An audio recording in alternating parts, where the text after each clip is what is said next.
બાળ ગીત છે એક મણિયારો. મણિયારો નામ તમે બધા સાંભળ્યું હશે, સાંભળ્યું છે એવું? તો બાળગીત કરતા પહેલા હું તમને મણિયારા વિશે થોડીક સામાન્ય માહિતી આપું કે મણિયારો એ શું છે. તો મણિયારો એટલે કે મેરનું ખમીર બનતું નૃત્ય એવું પણ કહેવામાં આવે છે. તો આ મણિયારો નૃત્ય જે છે એ કઈ સમાજના લોકો કરતા હોય છે?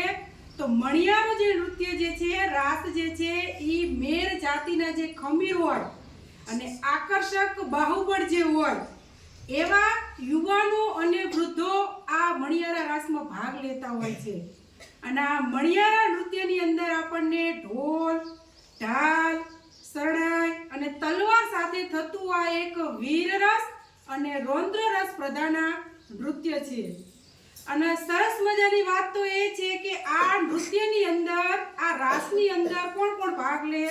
તો આ રાસની અંદર જે પુરુષો હોય, જવાનો હોય એ ભાગ લેતા હોય. તો કોણ કોણ?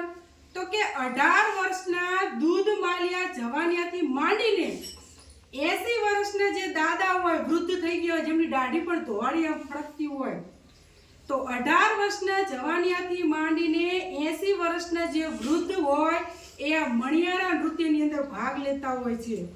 અને આપણે જોઈએ છીએ કે પરેડમાં જે શું કહેવાય, ઓલા સિપાહીઓ શિસ્તબદ્ધ રીતે જેમ પરેડમાં ચાલતા હોય, પરેડ જોતા હોય આપણે યુટ્યુબની અંદર કે ટીવીની અંદર, તો બધા જે જવાનો આપણા દેશના પરેડ કરતા હોય તો કેવા એક મજાના સરસ લાઈનમાં જતા હોય, શિસ્તબદ્ધ રીતે એમના પગ એક સાથે ઉપડતા હોય, પછી બંદૂક ઉઠાવતા હોય તો બંદૂકો એક સાથે ઉઠાવતા હોય. જે પણ એ પરેડમાં કંઈ પણ કરતા હોય તો બધું એક સાથે થતું હોય. તો મણિયારા નૃત્યની અંદર જ્યારે એ લોકો રાસ કરતા હોય ત્યારે બધાના પગલા રહ્યા ને એક સાથે ઉપડે. અને બહુ જાણવા જેવી સરસ મજાની એ વાત છે કે આ નૃત્ય કરતા કરતા એ લોકો ક્યારેક ક્યારેક 1 થી 1.5 મીટર જેટલા ઊંચા જે ઉછળતા હોય છે. અને આ મણિયારો જે નૃત્ય જે છે એ ક્યારેક કરતા હોય તો કે હોળી ધૂળેટી હોય, નવરાત્રી હોય, સાતમ આઠમ હોય, કોઈ ધાર્મિક પ્રસંગ હોય કે સામાજિક પ્રસંગ હોય ત્યારે મણિયારો નૃત્ય થતું હોય છે. ને એમનો પહેરવેશ કેવો હોય છે?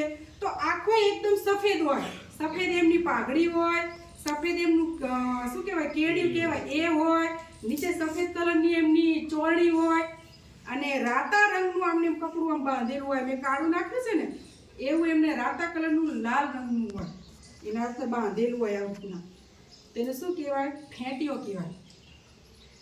તો એક મણિયારાને જોવે છે નાનું બાળક, અને એ મણિયારાનો રાસ જોયા પછી એને પણ એમ થાય છે કે મારે પણ મણિયારા જેવો પહેરવેશ પહેરવો છે. તો એ નાના બાળકને કઈ ઈચ્છા થાય છે, કેવું એને પહેરવાની ઈચ્છા થાય છે?